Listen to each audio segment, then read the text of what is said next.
Hoje nós vamos dar início hoje em mais uma série de sermão lá em Tessalônica, mas nós vamos começar do início. Abra sua Bíblia em Atos dos Apóstolos, capítulo 17.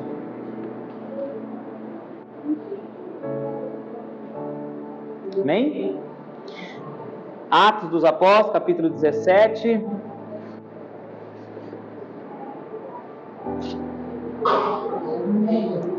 Amém?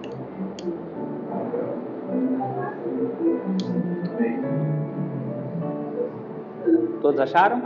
Amém. Amém. Está escrito assim: Então Paulo e Silas passaram pela cidade de Anfípolis e Apolônia e chegaram a Tessalônica, onde havia uma sinagoga judaica. Como era seu costume, Paulo foi à sinagoga e, durante 3 sábados seguidos, discutiu as Escrituras com o povo. Explicou as profecias e provou que era necessário o Cristo sofrer e ressuscitar dos mortos. Esse Jesus que lhes falo é o Cristo, disse ele. Alguns dos judeus que ouviram foram convencidos e se reuniram a Paulo e Silas, bem como muitos gregos tementes a Deus e várias mulheres de alta posição.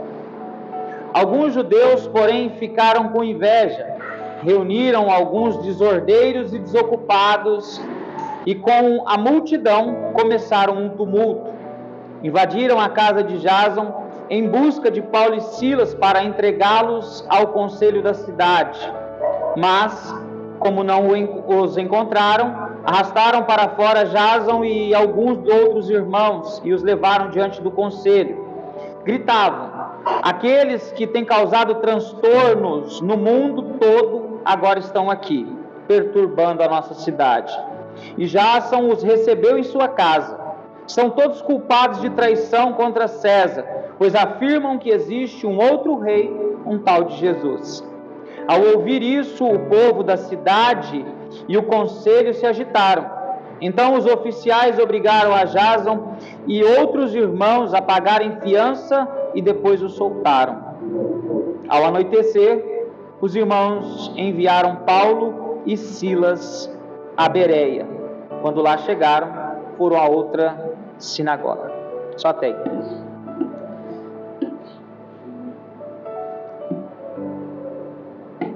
Nós pretendemos entrar agora numa série de sermões sobre a carta de Paulo aos Tessalonicenses.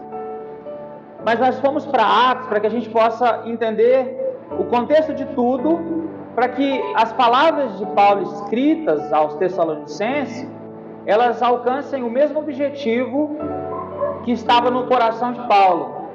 As palavras de Paulo têm um sentido quando a gente compreende o contexto. Se a gente pegar algumas frases e tirar ela fora do contexto, elas podem abrir precedente para um mundo de criatividade. Então, nós vamos, nessa noite, pegar só essa introdução, que é o começo da igreja em Corinto, como que Paulo chegou em Tessalonicenses, tá? O texto ele é bem didático, o texto é bem simples, mas nós vamos abordar a ideia do sofrimento. Essa igreja, ela surge debaixo de muito sofrimento. A segunda viagem missionária de Paulo, ela é recheada de perseguição intensa e sofrimento. É fácil para a gente poder pensar um pouquinho em Tessalônica, porque ela tem a ver com uma carta que a gente recentemente acabou de estudar ela por inteira. Tessalônica, ela ocorre, ou Paulo vai para Tessalônica depois que ele saiu de Filipos. E aí eu vou refrescar nossa memória de como foi a saída de Paulo a Filipos. Você lembra? Nós fizemos uma exposição completa nessa carta. E a saída de Paulo e Silas lá de Filipos estava mais ou menos assim o cenário. Eles encarcerados, de pés e mãos amarrados, e eles haviam adorado a Deus e as cadeias se abriram. Até aí parece uma cena muito bonita e que é propícia para promover o emocionalismo. muita coisa, muito sermão pregado nos púlpitos, irmãos, que por esse ato propício, fora de contexto, tem o alvo de emocionalismo. E ele desconsidera todo o conteúdo e propósito das Escrituras. Quem já talvez não se emocionou com o simples trecho dessa perseguição e desse momento difícil de Paulo e Silas, porque quando eles oraram, as cadeias se abriram, misericórdia, aí vira um alvoroço na igreja, como que se a gente louvar, as cadeias vão se abrir, as coisas vão acontecer. E o propósito é que a gente atentasse para o sofrimento que Paulo e Silas estavam passando, mas que mesmo dentro de uma cadeia, com pés e mãos amarrados, eles não deixaram de ser fiel ao Senhor, e Deus estava com eles. Não acabando essa situação aí, o texto segue no capítulo 16, no final do capítulo 16, na manhã seguinte, os guardas chegam e falam: ó, os magistrados mandaram te soltar, Paulo. Pega suas coisinhas e vai embora em paz. Só que Paulo falou assim: desse jeito não. Vocês nos açoitaram publicamente, vocês nos prenderam injustamente na frente de todo mundo, e agora quer que a gente saia pela porta do fundo? Sendo a gente cidadão romano? Não. Mande eles vir aqui nos soltar. E quando os soldados ouviram que Paulo disse que ele era um cidadão e tinha cidadania romana, eles se assustaram e correram até os magistrados e disseram: ó, os dois que a gente prendeu pés e mãos e deixamos à noite aí nos cárceres, eles têm cidadania romana. Os magistrados ficaram preocupados e foram suplicando a Paulo clemência. Ele: olha, a gente não sabia. E aí eles convenceram Paulo a que saísse da cidade. Esse episódio precisa estar muito gravado na nossa mente. Filipos, Paulo foi preso injustamente, não perguntaram, não entrevistaram, não quiseram saber nada. Antes, por conta de que ele, pregando a palavra de Deus, com demonstração não apenas de sabedoria, mas de poder, trazendo libertação, trazendo a possibilidade de conversão naquela cidade. É óbvio que a conversão que surge lá, nós temos isso na nossa memória. A conversão de lá afetou a economia daquele lugar. A gente lembra disso, não preciso gastar muito tempo, porque a gente teve recente uma exposição completa dessa carta. Então, depois disso, ele foi preso. Sofreu, teve a sua honra atacada ali, o seu corpo físico foi atacado, e então ele sai dali, da prisão, depois que os magistrados o soltam. Ele vai na casa de Lídia, uma mulher que se converteu, conforta o coração dos irmãos e não para. Então ele vai, como nós lemos o texto, passa por Anfípolis, por Apolônia e chega a Tessalônica. E quando eles chegam a Tessalônica, Paulo, sabendo que tinha uma sinagoga ali naquela cidade, ele vai até ela. E o costume de Paulo é destacado ali. E como era de costume de Paulo, ele vai até a sinagoga e ali, em 3 sábados seguidos, ele discute a respeito das Escrituras com o povo ali. Depois disso, acontece que muitos se achegam junto de Paulo e Silas, porque ele prova nas Escrituras que convinha que o Messias, que o Cristo padeceria, morreria e ressuscitaria dos mortos. Quando ele faz esse debate, quando ele apresenta essa exposição bíblica, muitos, não poucos, os gregos religiosos que estavam no nível de prosélito, eles se convertem, eles começam a temer a Deus, e quando Paulo então faz a exposição clara, eles identificam que o que Paulo estava pregando, entre aspas, era bíblico. Que o Jesus a qual ele anunciava era o Cristo, porque ele provou pelas Escrituras. Acontece então que judeus, os gregos prosélitos e mulheres da alta posição se convertem e começam a acompanhar Paulo e Silas. E o que acontece? Os judeus se enchem de inveja. Enchendo-se de inveja, eles correm entre os vadios, entre os desocupados daquele momento, e estimulam, incentivam eles a criarem um tumulto para tentar colocar fim, para tentar parar a obra de Deus naquela cidade. E então eles vão até os magistrados mais uma vez, provocam esse tumulto todo, a cidade se alvoroça, e Paulo está sendo hospedado na casa de um irmão em Cristo, de um crente chamado Jason, e acontece que eles estão desesperados para prender Paulo mais uma vez, para pegar Paulo e Silas mais uma vez, para tentar colocar um fim na obra de Deus. Acontece que quando eles chegam na casa de Jason, só tem Jason lá. Jason é arrastado até o magistrado e fala: sabe aquele boato que está correndo as circunvizinhas, as cidades que estão ao nosso redor, de que tem um grupo que está causando um grande alvoroço, que as coisas estão mudando, que eles ensinam algumas coisas diferentes, que todo mundo corre para ir lá ver o que eles estão falando, que muita gente deixa os costumes, começa a afetar a economia. Filipe para reclamar que a economia começou a cair, porque as pessoas agora estavam servindo a Deus e não queriam saber mais de nenhuma imagem de escultura. Então esses mesmos que estão perturbando, alvoroçando o mundo, chegou aqui na nossa cidade. E eles estão hospedados na casa de Jason. Jason deu guarida para ele. E ainda tem outro detalhe. Eles estão falando que tem um outro rei. E isso é contra os decretos de César. E então o magistrado e o povo se alvoroçam com isso. E Jason ali teve que pagar uma fiança para poder ir embora. E quando Jason retorna, encontra Paulo e Silas, fala assim: vai para Bereia, vai embora para Bereia, porque aqui não dá para ficar mais. Então aqui a gente já vai começar a entender um pouquinho do que estava acontecendo. Como eu disse, a segunda viagem missionária de Paulo, porque isso acontece na segunda viagem missionária de Paulo. Na segunda vez que o apóstolo Paulo decide sair para fazer a vontade de Deus, para evangelizar, para levar o evangelho aos confins da terra, como pela própria boca do nosso mestre foi dito: vocês serão minhas testemunhas até os confins da terra.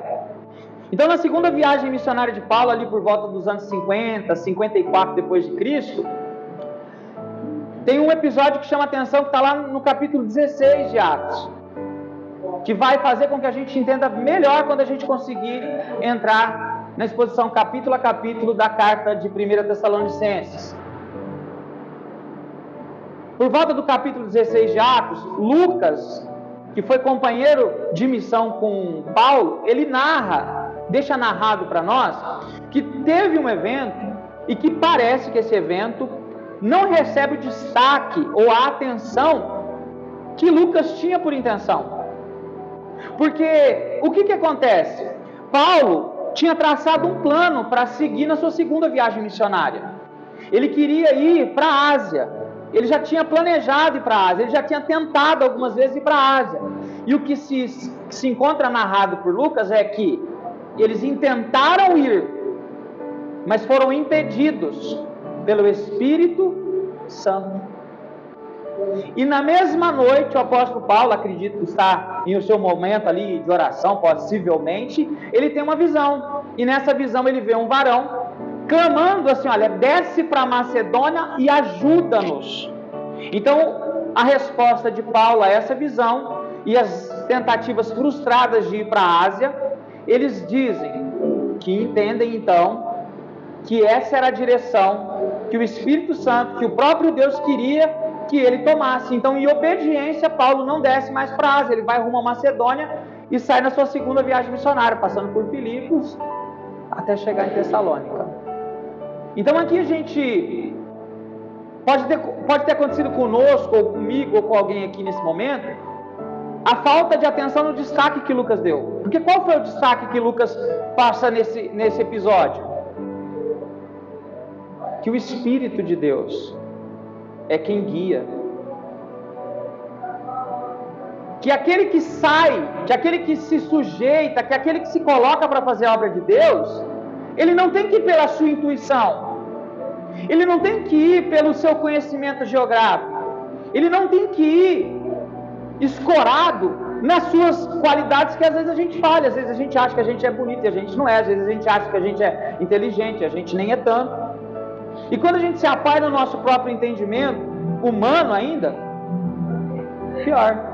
Então o destaque que Lucas está colocando ali em Atos é que a obra de Deus, ela é guiada, ela é conduzida, o plano está traçado minuciosamente, detalhadamente por quem? Por Deus. E o Espírito Santo é aquele que nos guiará, que não apenas nos dará a direção, mas nos capacitará durante esse caminho. Porque é que muita gente talvez perece na caminhada cristã. E aqui eu quero fazer alguma distinção entre perecer nessa caminhada cristã.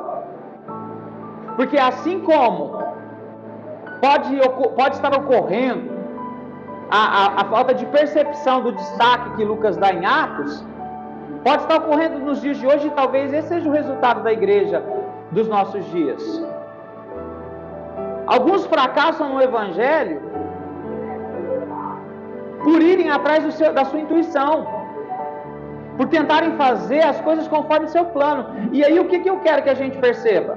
É que talvez a gente esteja perdendo o destaque dado por Lucas e apoiado no pensamento. Qual é os requisitos que a nossa igreja, eu falo nossa igreja, a igreja cristã dos nossos dias, costuma dar para algum ministério fracassado? Tamanho, estrutura.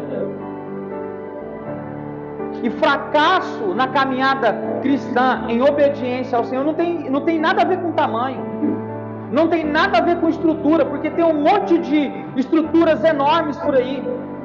Tem um bom número de aglomerações de centenas de milhares de pessoas que são fracassados na fé, se reúnem em multidões, mas não adoram a Deus de verdade. O fracasso dessa igreja é ser guiado pela sua intuição, é ser guiado pela sua doutrina, e não pelo tamanho. Podemos ser uma igreja pequena, mas grande, porque o que nos faz grande, o que nos tornará grande, é a obediência ao nosso Senhor de modo fiel, é cumprir à risca aquilo que está escrito. E o que nós vemos hoje, talvez são esses destaques sendo colocados de lado. Então o destaque que a gente precisa ter na nossa mente é que a segunda viagem missionária, ela deixa claro que o Espírito Santo é presente, que o Espírito Santo é o guia da igreja. Como o Eric fez na sua abertura, dizendo que nós não podemos tratar o Espírito apenas como uma forcinha ativa, como uma poeira cósmica que paira por aí. O Espírito Santo é a parte do mesmo Deus. É o Espírito Santo do nosso Deus. É bem mais do que apenas um arrepio que a gente sente, a gente acha que é o Espírito. A linguagem apostólica, a se referir ao Espírito, diz que ele é o selo, o penhor, que garante, que nos enche de esperança. Sabe do quê? Da volta, da vinda do nosso Senhor. Nós somos selados com o Espírito Santo de Deus para o dia do Senhor.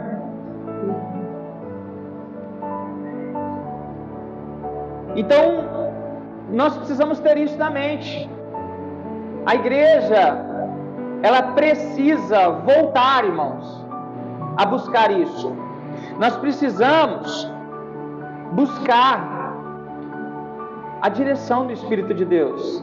Nós precisamos deixar esses métodos carnais que tomaram conta dos púlpitos das igrejas.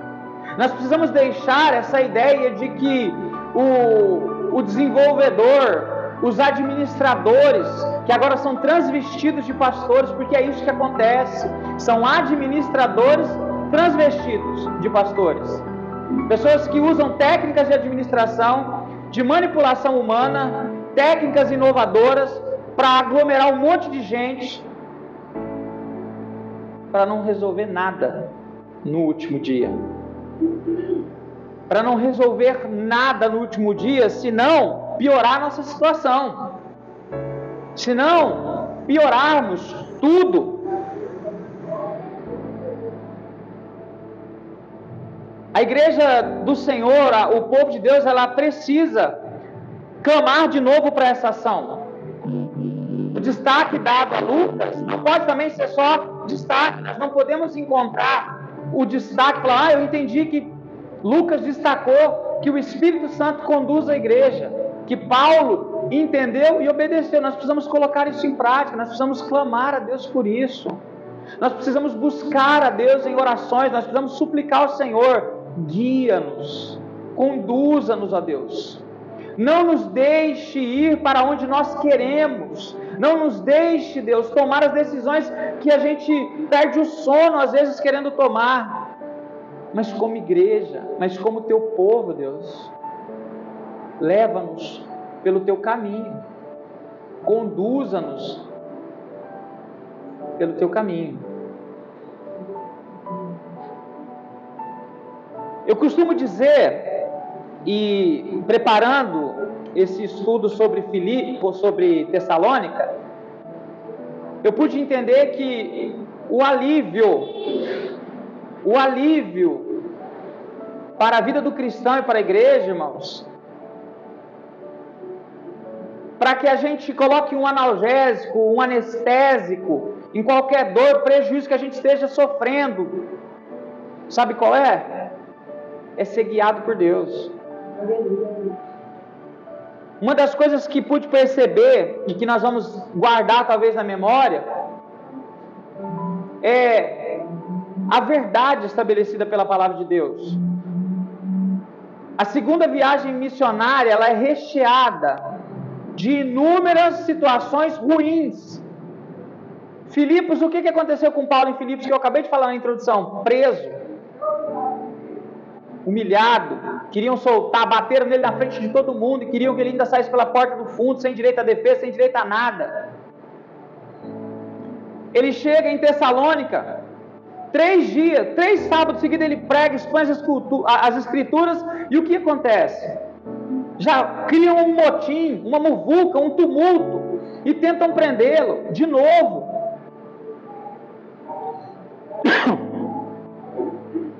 Ele tem que sair de novo de uma outra cidade.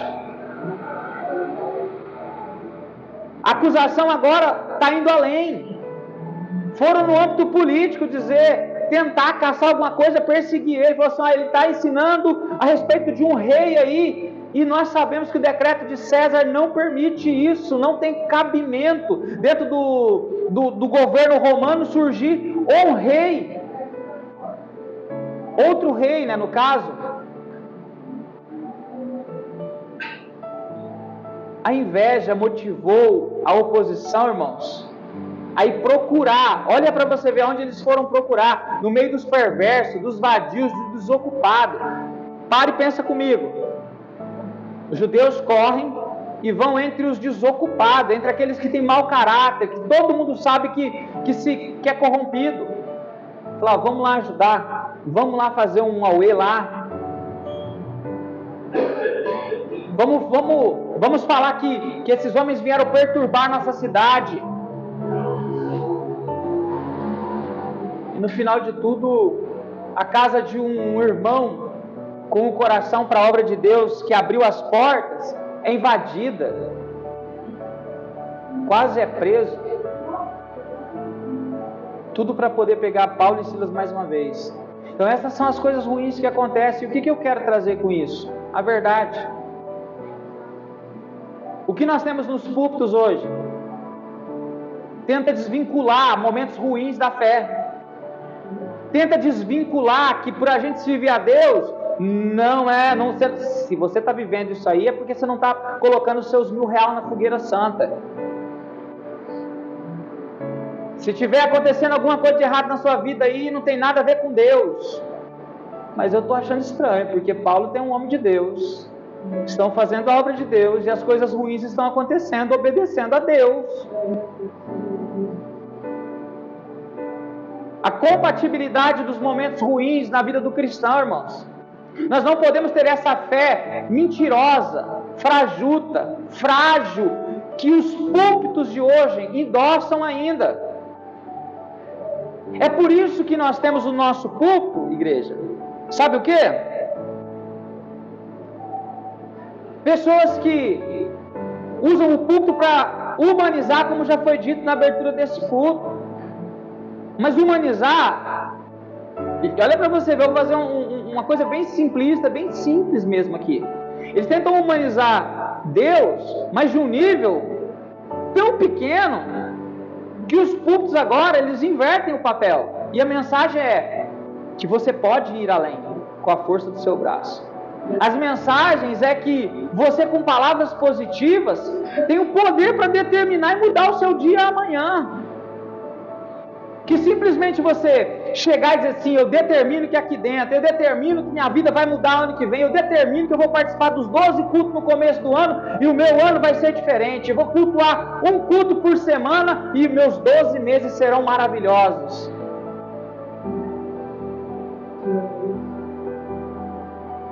É isso. É isso que tomou conta dos púlpitos. Nos ensinam ou tentam ensinar, né? Que servir a Deus não tem momento ruim.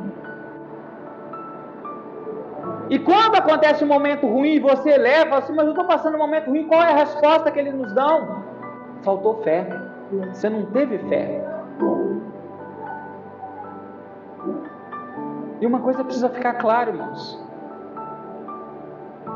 Na nossa caminhada cristã, nós iremos passar por dificuldades, nós iremos passar por perseguição. Afinal de contas, esse mundo vos odeia, é a palavra do nosso Senhor. O que esperar desse mundo que colocou o nosso mestre no madeiro, que perseguiu e matou não só apenas os discípulos, mas os profetas? Quem é que não lembra de Jezabel? Mas hoje tentam, desassociar um Deus que está presente no dia difícil. Eu tenho memória de um salmo que a gente ama recitá-lo. E mesmo que eu ande pelo vale da sombra da morte, eu não temerei, pois o Senhor estará comigo. O salmista, ele entoa alguns trechos dizendo, eu não tenho medo de nada, eu não tenho medo se um exército me cercar, eu não tenho medo se cidades, se os meus inimigos me rodearem, mas de uma coisa eu tenho medo, é de não estar na sua casa, é de não estar na sua presença. O salmista, ele deixa para nós trechos dizendo assim, eu não tenho medo de perder o meu nome lá fora, eu não tenho medo de perder o meu reinado, eu não tenho medo de perder tudo que eu recebi ou eu conquistei, mas uma coisa eu estou morrendo de medo.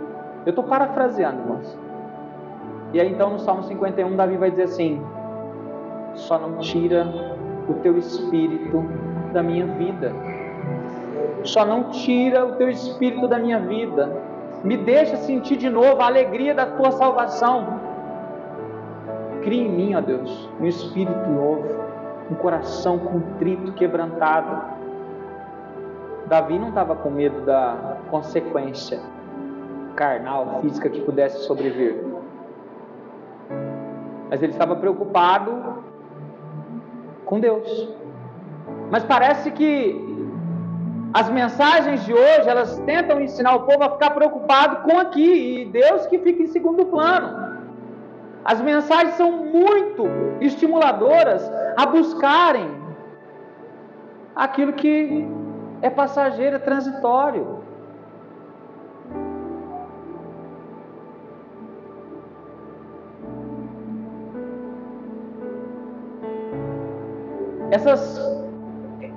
Essas mensagens, esse tipo de ensinamentos, se é que pode, seria até uma ofensa falar que seria uma exposição.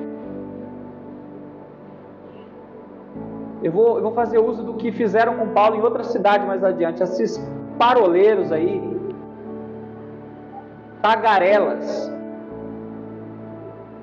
fazem, é uma afronta, porque elas nos levam, sabe para quê? Para afrontar Deus, em direção à desobediência, e isso vai acumular a ira de Deus, a ira futura de Deus. Já pensou nisso, irmão? Já pararam é o raciocínio lógico. O dia mal, meu irmão, vai fazer parte da minha vida. Você já leu a Revestíveis de toda a armadura? Para que é a finalidade que Paulo está orientando os Efésios usando esse paralelo de armadura com a vida espiritual? Para que vocês possam ficar firmes no dia mal, para que vocês possam suportar os dias ruins, para que vocês possam suportar a perseguição. Se revistam de Deus, porque as perseguições vão vir, porque o ruim vai acontecer a gente andando com Deus. Então é um raciocínio lógico. E quando a gente se submete, quando a igreja se submete a isso, igreja, ela afronta Deus, ela vai no caminho da desobediência, ela vai no acumular da ira futura, como eu disse. Aí eu tenho que lembrar de alguém. Quem vos ensinou a fugir da ira futura? Parece que João, às margens do rio, está olhando para os fariseus e dizendo assim: mas de onde vocês tiraram essa loucura? E talvez caberia, não, talvez não, certamente caberia para os dias de hoje, para quem possa ouvir isso. Quem ensinou que dá para fugir da ira futura do jeito que vocês estão querendo viver? Quem falou que dá para escapar do dia do Senhor? Não vai ter para onde correr, igreja. Não vai ter como fugir da presença do Messias. Não vai dar.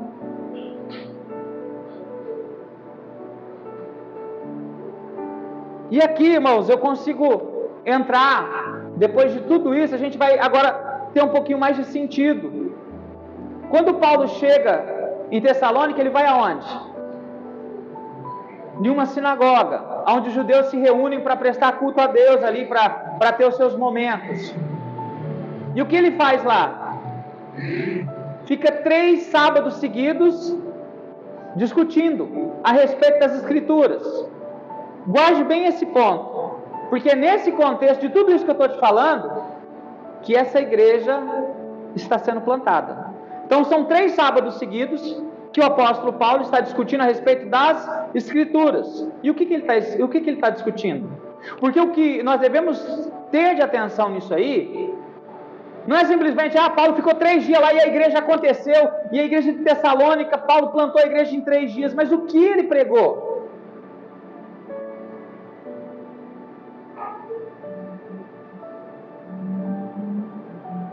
A pregação do Evangelho, quer seja numa evangelização, quer seja numa plantação de igreja, irmãos, ela tem que ser explicativa, ela tem que ser no teor de ensino. Nós não vamos encontrar o corpo apostólico saindo pregando a reviria, do jeito que eles querem. Paulo, como de costume, o costume de Paulo era fazer a obra de Deus. Ele sabia que tinha uma sinagoga, ele ia até os judeus que já estavam encaminhados nas Escrituras e pelas Escrituras provava que convinha que o Cristo padecesse. A mensagem é de sofrimento. E aqui eu quero chamar a atenção para essa geraçãozinha que a gente vive. A mensagem expositiva de Paulo lá, em 3 sábados, e foi suficiente para dar início, não para formar e deixar a igreja pronta, mas para dar início numa congregação lá, foi 3 sábados seguidos pregando, sabe o quê? O sofrimento do Messias. convinha que ele sofresse, que ele padecesse. A mensagem era de sofrimento e Deus hoje parece que foi dando toda a direção. E então ele apresentou provas, expondo as profecias a respeito do sofrimento do Messias, apontando para Jesus Cristo. Ele conclui as suas mensagens dizendo: e esse Jesus que eu vos anuncio, ele é o Cristo. Então a mensagem ela é cristocêntrica e toda a respeito do sofrimento. Mas é estranho a gente parar e pensar como que a mensagem chegou no ponto que ela está hoje. Porque a mensagem do sofrimento de Cristo, ela tem uma intenção maior hoje: causar um emocionalismo na igreja. Isso, alguns restinhos aí que tentam ainda fazer isso. O sofrimento de alguém trazer uma mensagem sofrida, irmãos, não serve. A gente precisa só apenas ter zelo com as coisas de Deus e abrir nosso entendimento, e o nosso coração precisa estar aberto para isso, igreja. Tem pessoas que substituem a mensagem do sofrimento de Cristo para contar o seu próprio sofrimento. Quem não pegou essa ondinha de eu sou ex-bruxo, que vivi no cemitério, que comi cadáver, que eu passei o pão que o diabo passou uma vida sofrida? O cara passa 2 horas aqui falando do sofrimento dele, que ele sofreu, que ele padeceu, Eu quero saber de Cristo. A igreja precisa saber de Cristo. Sofrer, está todo mundo sofrendo, meu amigo. E aqui eu não estou sendo indelicado com o sofrimento alheio. Eu estou dizendo que a mensagem, ela é essa. E aí entra em todas as esferas. Eu não estou sendo indiferente com o momento melancólico que alguns irmãos passam ao ouvir certo tipo de louvor. Mas o louvor, ele é cristocêntrico, ele não é para criar esse clima melancólico. Ele é um momento onde a igreja adora a Deus por meio dos cânticos e não se consola. O seu consolo não é ficar sendo massageado. O seu consolo volta no analgésico e no anestésico que eu falei. Passando por perseguição, eu estou passando por luta, eu estou passando por qualquer coisa, eu paro e vejo. Mas eu estou aqui por quê? Quem é que me trouxe até aqui? O apóstolo Paulo com certeza me dá essa direção para pensar. Passando cada luta, mas eu tentei ir para o mundo. Mas eu tentei viver minha vida.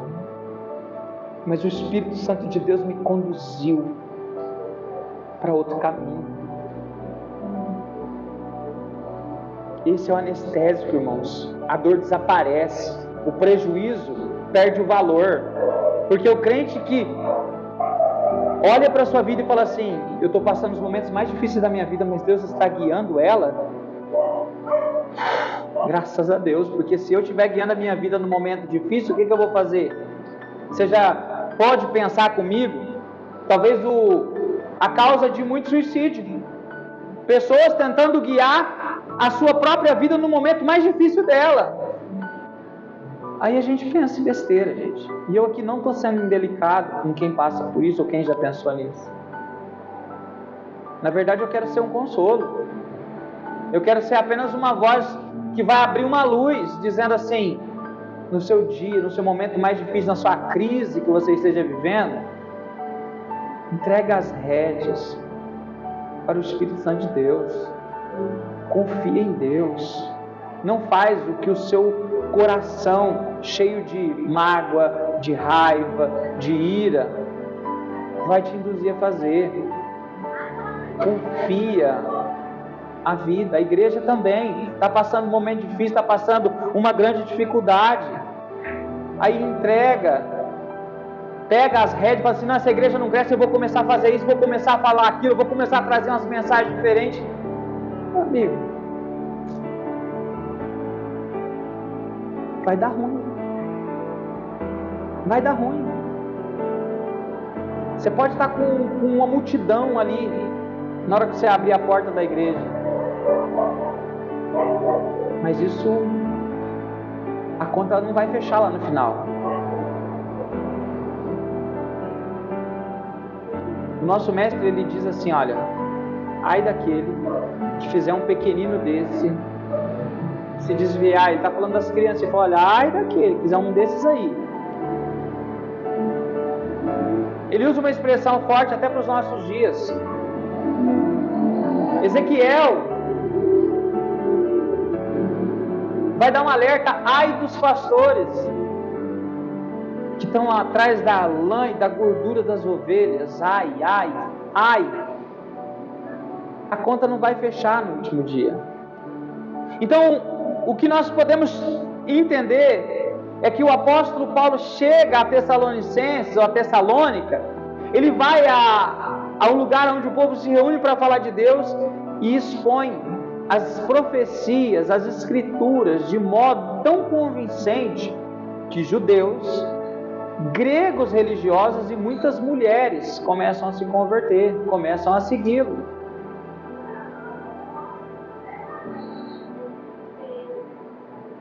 Perseguição não deve alterar o modus operandi da igreja.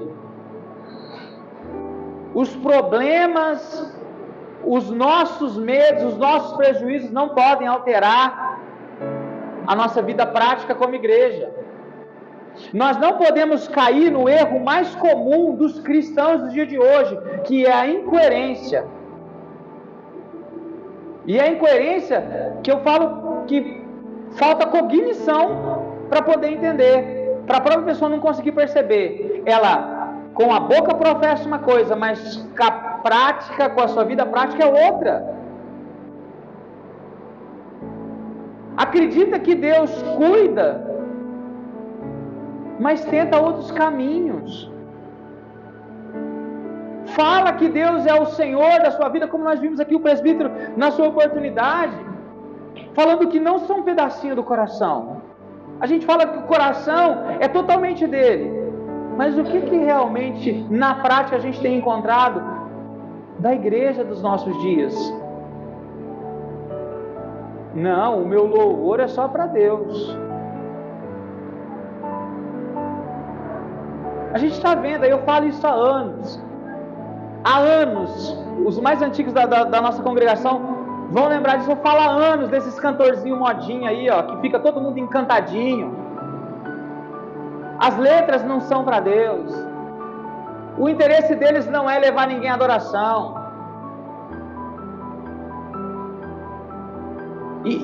E não é a intenção de levar a adoração em todas as esferas possíveis. Uma porque não gosta de Bíblia, porque se gostasse de Bíblia não produzia as letras que produzem. Não levariam a igreja a perder esse momento solene para fazer uma onda de entretenimento na hora. E aí a gente chega no nível mais baixo, que é atrás do dinheiro mesmo. Porque esse cenário abre portas para isso. Ganhar muito dinheiro, cantando música que não deveria estar sendo cantada, mas todo mundo quer, né? Então, onde tem porta aberta, eles estão entrando.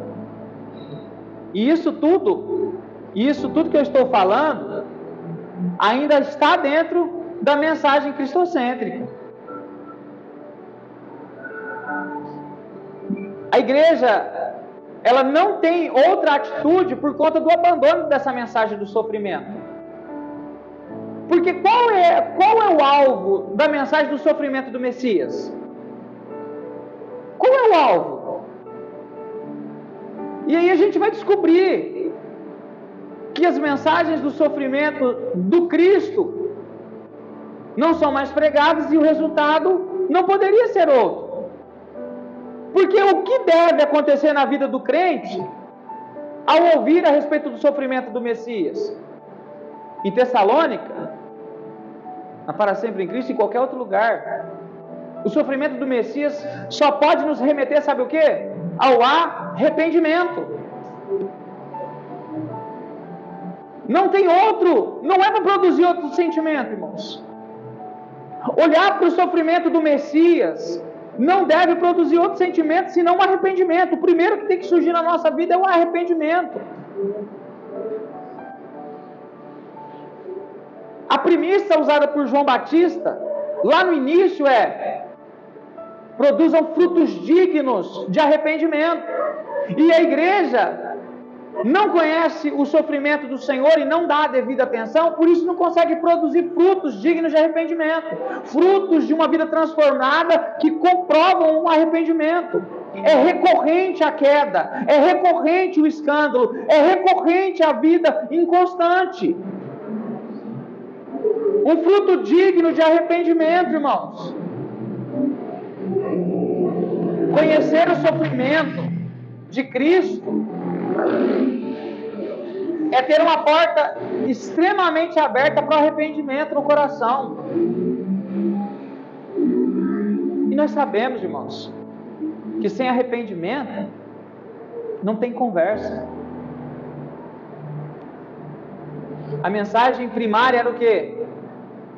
Arrependei-vos. Arrependei-vos. Então a mensagem do sofrimento, quando Paulo chega lá, em qualquer outro lugar, mas ele procura uma sinagoga e ele vai sempre falar do sofrimento de Cristo. O sofrimento de Cristo deve estar presente.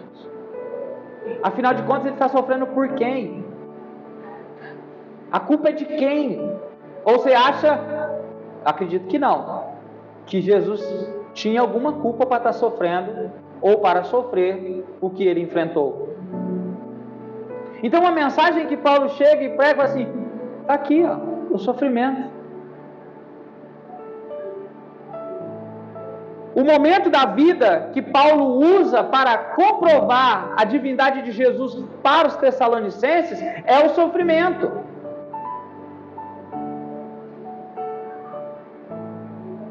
É por isso que hoje nós temos, sabe o quê? Pessoas que tentam converter as pessoas pelos momentos de glória, pelos momentos triunfantes. Aí quando eles ouvem a respeito do sofrimento de Jesus, eles não conseguem ter compreensão nenhuma.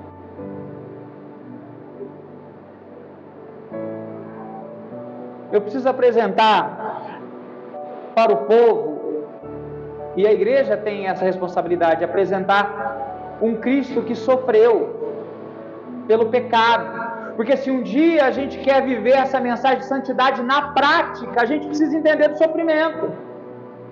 É por isso que eu disse que a igreja dos nossos dias ela cai na incoerência.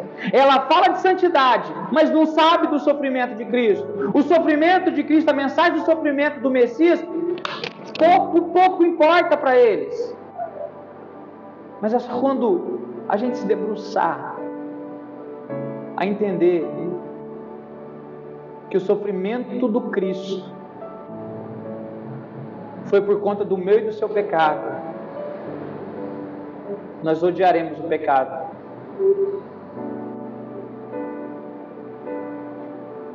Alguns reformadores, eles usam essa ideia de que eu preciso odiar o pecado. Eu preciso odiar o pecado porque o meu pecado trouxe dores, trouxe muito sofrimento sobre o Cristo. O propósito do Cristo é esse, igreja. Jesus ele não veio para fazer nossa vida feliz aqui. Por isso que eu estou dizendo sobre a incoerência. A mensagem que toma teor hoje é a mensagem de que Cristo veio te fazer feliz.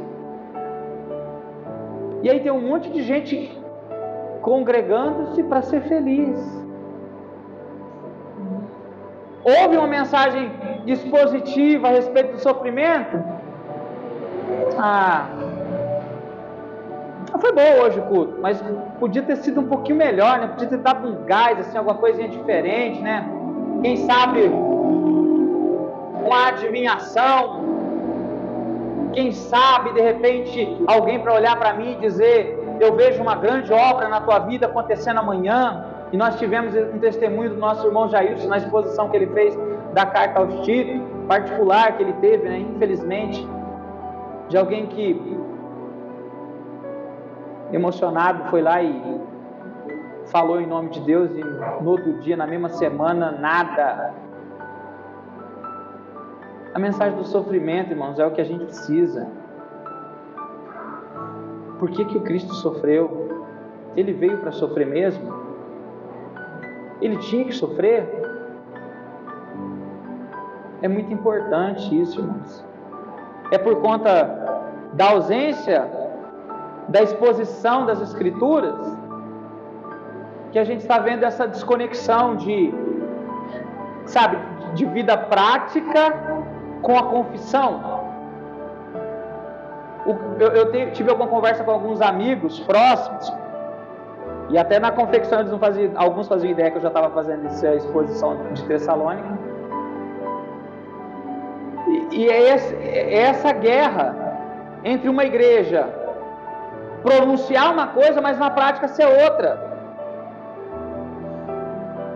Eu vou dar um exemplo rápido e não vou falar placa. O movimento pentecostal é uma coisa, irmãos. O movimento neopentecostal é totalmente diferente. Aí tem igreja que fala assim, não, nós somos pentecostais, mas a prática é do neopentecostal, que acredita em óleo ungido, que acredita em água ungida, que acredita em rosa ungida. Os pentecostais clássicos não acreditam nisso. Não usavam isso nos cultos. Quem usa isso é os neopentecostais, com origem em outras religiões que foram formando isso aí. Então, na pronúncia é uma coisa, mas na prática é outra. Por que Cristo sofreu?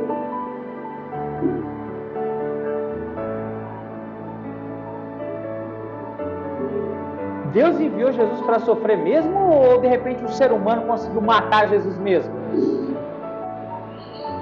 O ser humano é ruim mesmo, conseguiu matar o Filho de Deus.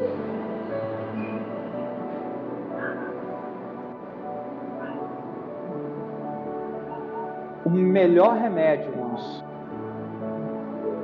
para uma igreja doente, como na exposição da carta a Tito que nós tivemos, nós pudemos observar que talvez a palavra certa é doente mesmo, enfermo. Mas o remédio, sabe o que é, irmãos? É a exposição das Escrituras. É chamar-nos de volta a ouvir o que o texto está dizendo. E não o que a gente quer. E não o que alguns querem vir e falar. É o que o texto está dizendo. Paulo precisou de 3 dias de uma boa exposição para começar a plantação de uma igreja, gente. E não foi 3 dias assim, deu 3 semanas no mínimo, né? São 3 sábados seguidos de uma exposição, e ele provou que convinha que o Cristo havia de padecer, morrer e ressuscitar dentre os mortos. Pessoas se converteram porque viram ali que o que ele estava falando estava nas Escrituras. Com isso nós podemos tirar algumas coisas, igreja. Os nossos evangelismos, eles focam no homem, e as nossas plantações de igreja têm o mesmo alvo. Quando a gente apresenta Jesus, a ideia de hoje é tentar apresentar Jesus como algo ou alguém muito legalzinho, que não julga ninguém, que não corrige ninguém, que multiplicou pãozinho. E eu não estou colocando no diminutivo com a ideia de ser pejorativo com Cristo, jamais. Mas sim com esse tipo de sermão que as pessoas tentam trazer, essa nova roupagem. Não tem mensagem de confronto, não tem exigência, não tem advertência, mas eu prefiro ficar com as Escrituras, que diz que ele é o Cordeiro de Deus, que fez o quê? O Cordeiro de Deus, o Cordeiro, no contexto judaico sacrificial, derrama todo o seu sangue para quê? Para trazer perdão sobre os pecados. É a mensagem de morte e sofrimento, gente. A mensagem a ser apresentada é de um cordeiro que será imolado por conta do meio do seu pecado, do sofrimento do Cristo, do Cordeiro de Deus que tira o pecado. Então nós podemos tirar algumas coisas a respeito disso, irmãos. O conhecimento a respeito do propósito do Cristo. Nós precisamos entender por que é que Cristo veio. Eu te convido a abrir em João, capítulo 12, verso 27. Vou correr aqui para dar tempo. João capítulo 12, o verso 27, diz mais ou menos assim, ó.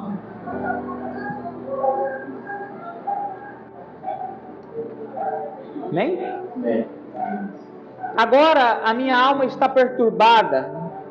E que direi eu? Uma pergunta. Segue assim o texto: Pai, salva-me desta hora. Mas para isso vim a esta hora. Jesus veio para o sofrimento. O propósito do Cristo era o sofrimento, irmãos. Então, o que deve se apresentar para a humanidade é que o propósito de Cristo foi para morrer pelos nossos pecados, para trazer redenção, para trazer perdão, para sofrer em nosso lugar, para sofrer um sofrimento que nós não tínhamos, quiçá, condição, capacidade de suportar. Ainda com a sua Bíblia ainda, João no capítulo 12 ainda, no verso 46, fica com a sua Bíblia na mão, a gente vai ler alguns versículos, porque essa é a parte onde nós vamos expor um pouquinho a respeito desse ponto do debate, qual que era o propósito de Paulo apresentar o sofrimento. Capítulo 12, o verso 46.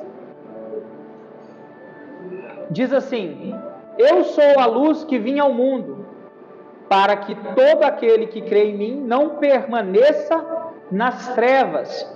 Quem me rejeitar a mim e não receber as minhas palavras, já tem quem o julgue, a palavra que tenho pregado. Essa há de julgar no último dia.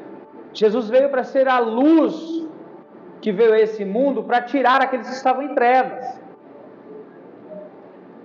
Ainda, agora, em Efésios capítulo 2, um texto muito bonito, igreja, para dar um alívio quando você estiver passando um dia difícil. Efésios capítulo 2, o verso 1. Diz assim, olha, Efésios capítulo 2, o verso 1.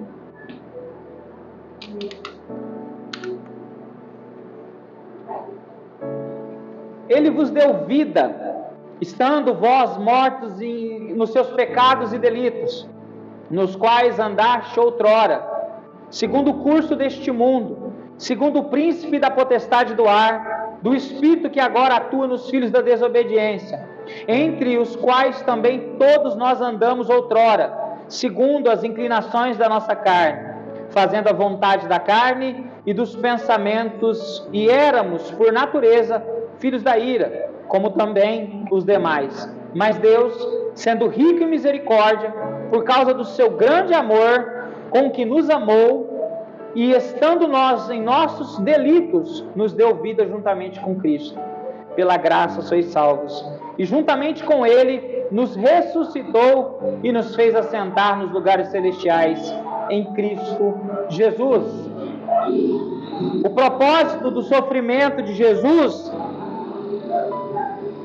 está ligado à nossa vida pecaminosa, ao pecado que nos matou, que nos deixou com o estado de morto, e o propósito era nos dar vida, e só era possível nos dar vida por meio de Jesus Cristo.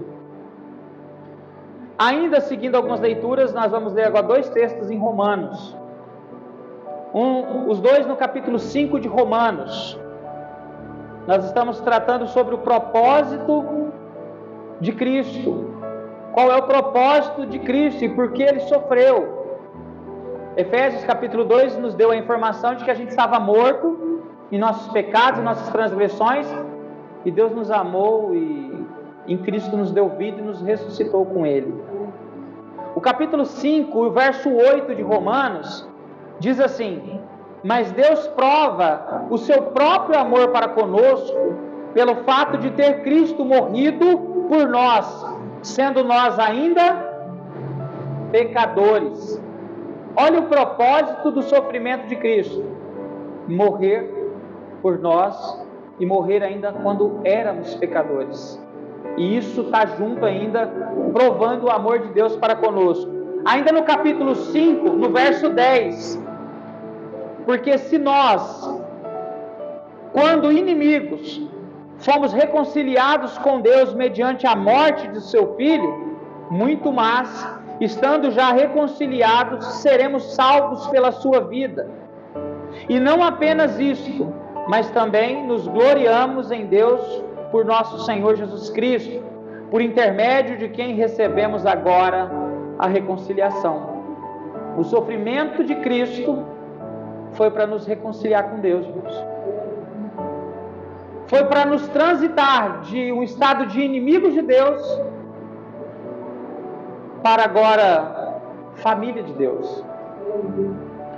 Então, esse seria um pouquinho sobre o primeiro ponto da mensagem, do debate que Paulo teve, o porquê que Paulo começa, porquê que Paulo dá o primeiro passo na plantação da igreja falando sobre o sofrimento de Cristo, provando pelas Escrituras que convinha que o Cristo padecesse. Porque se Cristo não sofresse, não padecesse, irmãos, não havia ninguém que pudesse perdoar os nossos pecados, limpar a nossa cédula de dívida. Não havia ninguém, não havia esforço meu, não havia esforço seu. Nós nunca encontraríamos um escape, irmãos. Então, o propósito do sofrimento. Por isso que a mensagem do sofrimento, ela gera o arrependimento. Porque parar hoje ouvindo tudo isso e falar assim, meu Deus, por que eu pequei isso? Tudo culpa minha. O Senhor é o justo que morreu pelos injustos. O Senhor era o santo que morreu pelos profanos.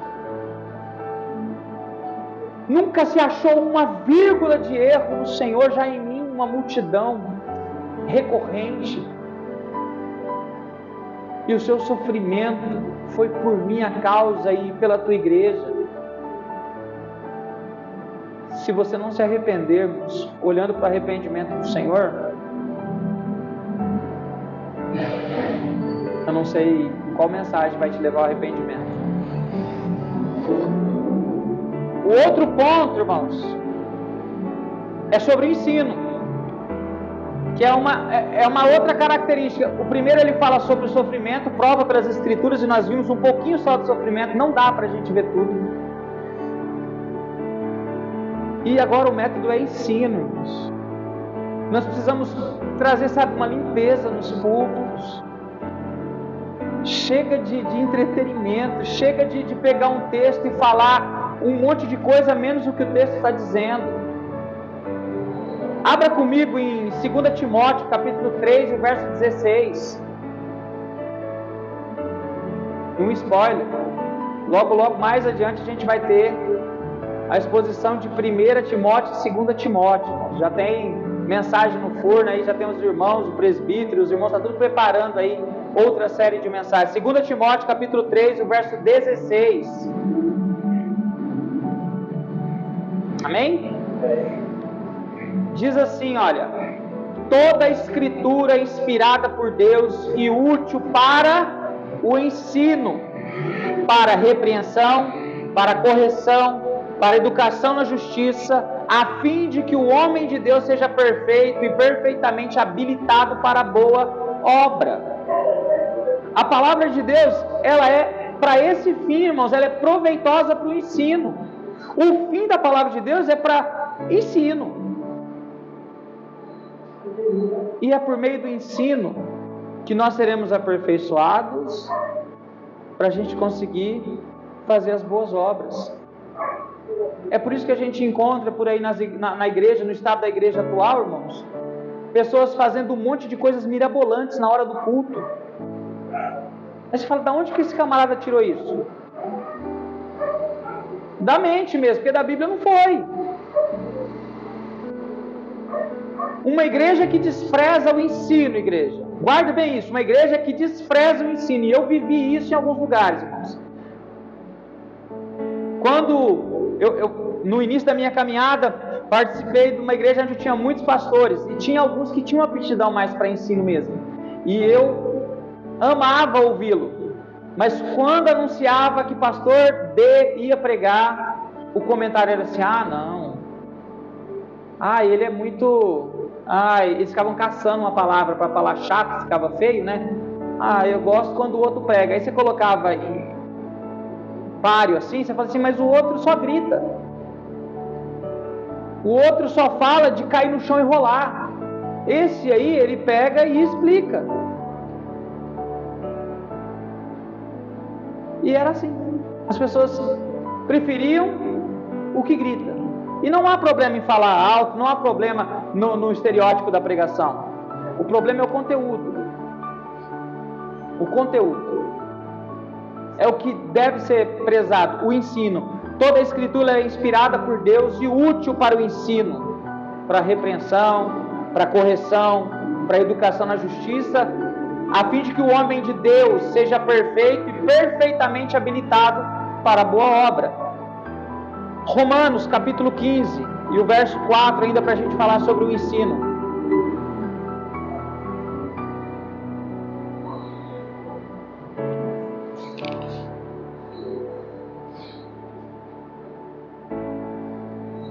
Romanos capítulo 15, o verso 4, diz assim. Amém? Pois tudo quanto outrora foi escrito para o nosso ensino, foi escrito, a fim de que, pela paciência e pela consolação das Escrituras, tenhamos esperança. Falando em miúdos, o que precisa ser ensinado já foi escrito. E o que vai nos trazer consolação é o ensino dessas escrituras. E vai reforçar para que a gente tenha esperança. A premissa apostólica a respeito do ensino na igreja, o apóstolo Paulo diz que os que ensinam eles deveriam receber dupla honra.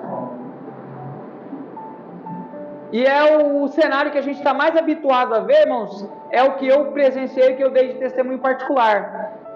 Quando alguém que tinha uma aptidão de ensino era escalado para pregar, batia aquela depressão na igreja, eu falava assim, mas tem alguma coisa que não está certa? A saúde da igreja, irmãos, ela está atrelada ao ensino das Escrituras. Se você quer ter uma vida saudável com Deus, se você quer ter uma fé sólida, firme com o Senhor, aprenda das Escrituras. Não tenha a fé segundo o seu próprio pensamento, não tenha a sua vida para com Deus segundo a sua intuição. Senão daqui a pouco a gente vai ficar até um misticismo que a gente também já aprendeu. Mistifica tudo vira demônio, tudo toma água gelada, pegou a dor de garganta, o diabo me pegou aqui, rapaz, essa semana. Não, irmão, você bebeu água gelada, só isso. Bebeu água gelada e não cuidou da saúde. Não, porque é assim que acontece as coisas. Não é. Uma igreja que não tem ensino, irmãos, ela está fadada ao fracasso. O crente que despreza o ensino do Senhor, ele só tem uma direção que ele está caminhando. Ele não vai começar caminhando, não, ele já está caminhando. Quando há uma rejeição, quando há uma resistência a respeito do ensino, ele não irá começar um caminho de fracasso, ele já está no caminho do fracasso.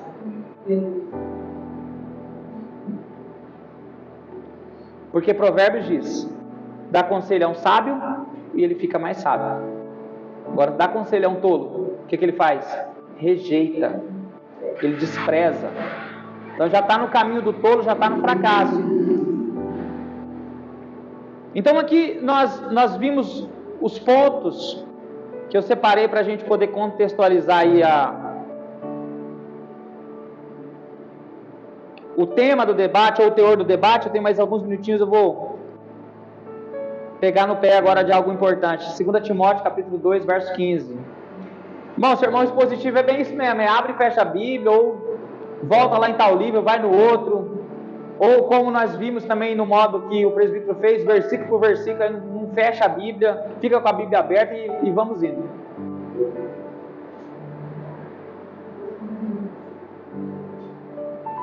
Segunda Timóteo, capítulo 2, verso 15. Amém? Diz assim, olha, procura apresentar-te a Deus aprovado, como obreiro que não tem de que se envergonhar, que maneja bem a palavra da verdade, foge, outro sim, das paixões da mocidade, segue a justiça, a fé e o amor e a paz com os que de coração puro invocam o Senhor. Procura te apresentar como obreiro aprovado que manuseia bem a palavra de Deus. Vamos voltar lá em Tessalônica, onde ele chega. Tem 3 sábados. O que ele vai fazer? Provar pelas Escrituras. Ele manuseia bem a palavra de Deus. Ele manuseia bem os profetas. Ele manuseia bem as profecias. As promessas acerca do Messias. Ele tinha tudo. Mas como que você fala que se Jesus é isso, ele ia lá e provava? Procura te apresentar a Deus aprovado, como um obreiro que não tem do que se envergonhar e que maneja bem a palavra da verdade. Essa é a responsabilidade de quem assume o púlpito. Esse é o dever de quem assume, e essa deve ser a reivindicação da igreja.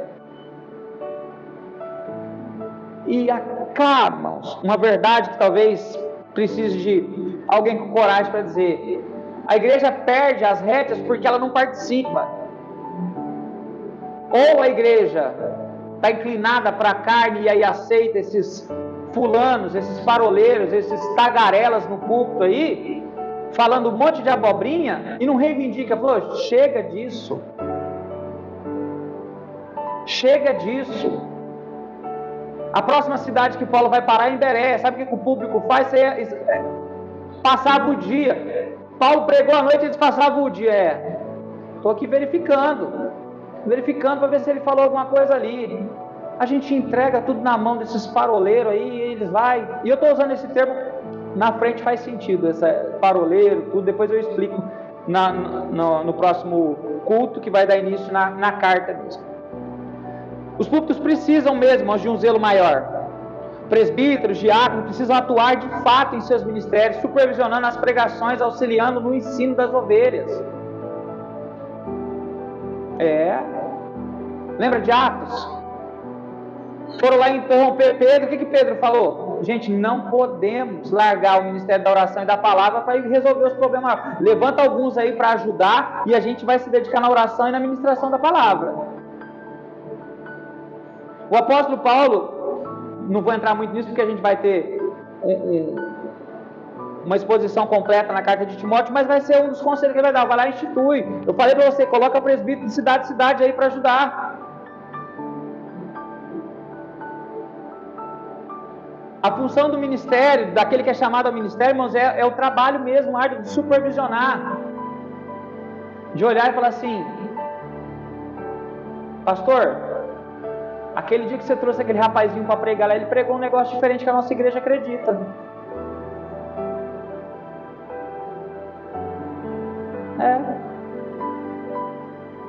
É de supervisionar as ovelhinhas e falar assim: ei, nossa igreja não está ensinando você a fazer isso. A nossa confissão de fé, que foi tirada das escrituras, é óbvio que é passiva de falha, mas as confissões de fé são produtos de dedicação e de uma interpretação para, de um modo simples, auxiliar a igreja na vida prática. A nossa confissão de fé não permite isso. Por que você está fazendo isso? Pastor, nós precisamos reforçar o ensino nessa área. Por que, obreiro? Por que, diácono? Porque eu estou reparando que os jovens estão indo por esse caminho. Estou acompanhando eles nas redes sociais, estou acompanhando eles nas conversinhas aí que estão meio esquisitos. Nós precisamos falar sobre esse assunto. E é assim, é esse o caminho. O resultado que Paulo apresenta é que pessoas se convertendo ao único Deus com ações que sua fé confirma. Tessalônica testemunha um abandono nunca visto naquela cidade. Ídolos de moda, ídolos e a vida impura eles vão deixando. Agora uma prontidão para seguir e se ajuntar à igreja. É isso que Paulo encontra depois da exposição. Depois que o obreiro manuseia bem a palavra de Deus, a possibilidade de uma conversão genuína é mais certa. o último pontinho para a gente finalizar. João capítulo 1, verso 47. E aí eu vou para a conclusão. Tá, ele tinha mais um bocado de texto para ler, mas nunca dá, né, presbítero? Nunca dá para ler. A gente vai ter que fazer vigília. Na hora que eu vou, já boa ideia. Na hora que eu vou fazer uma outra série de semana, eu vou fazer só nas vigílias. Passa a noite inteira lendo. Ó, João capítulo 1, verso 47 diz: Jesus viu Natanael aproximar-se e disse a seu respeito: Eis um verdadeiro israelita em quem não há dolo. Perguntou-lhe Natanael: De onde me conheces? Respondeu-lhe Jesus: Antes de Filipe te chamar, eu te vi, quando estava debaixo da figueira. Então exclamou Natanael: Mestre, tu és o Filho de Deus, tu és o Rei de Israel. Por que eu li esse texto? Porque qual foi a acusação que tentaram usar contra Paulo e Silas quando eles invadiram a casa de Jason? E eles estão falando que tem outro rei por aí, um tal de Jesus. Eles falam contra os decretos de César. Então, nessa carta, irmãos, e nessa situação, nessa plantação de igreja, nós vamos encontrar isso aqui, plano de evidência: a mensagem de um Jesus sofredor e de um rei. Jesus sofredor, o sofrimento do Cristo, e a mensagem de que Jesus é o rei, o reino de Deus, o reino de Jesus, o Senhor Jesus. E isso precisa de eu acho que uma pequena atenção. Lá eles tentaram vincular o reino de Deus com política, e não tem como vincular.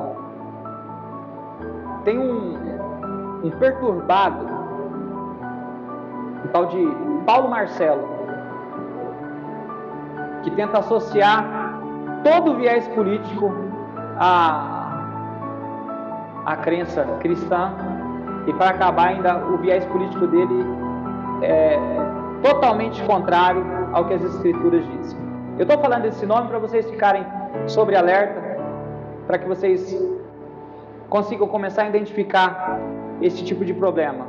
Jesus, a mensagem do reino dos céus, ela não está associada à ideologia política, e não deve ser esse o alvo.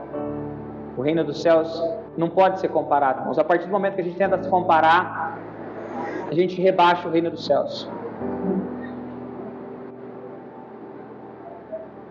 Deixa eu só fazer a leitura aqui. O caminho de Deus para a sua igreja e povo é perfeito, mesmo quando nesse caminho surgir dores, prejuízos, perigos, humilhações, perseguições e maldades. Afinal, podemos entender que existe sim compatibilidade em viver uma vida totalmente guiada por Deus e passar por momentos ruins. As portas do inferno não prevalecerão contra a igreja. Mateus capítulo 16, verso 18. E mesmo que eu ande pelo vale da sombra da morte, não temerei. Salmos 23. No mundo tereis aflição. João capítulo 16, verso 33. A pregação do evangelho deve ser feita com seriedade e fidelidade. Plantar uma igreja não se faz massageando o ego humano, que por sinal e verdade é depravado e imundo. O sofrimento de Jesus Cristo deve nos levar ao arrependimento. Isto é o que precisamos, nos arrepender e voltarmos para Deus.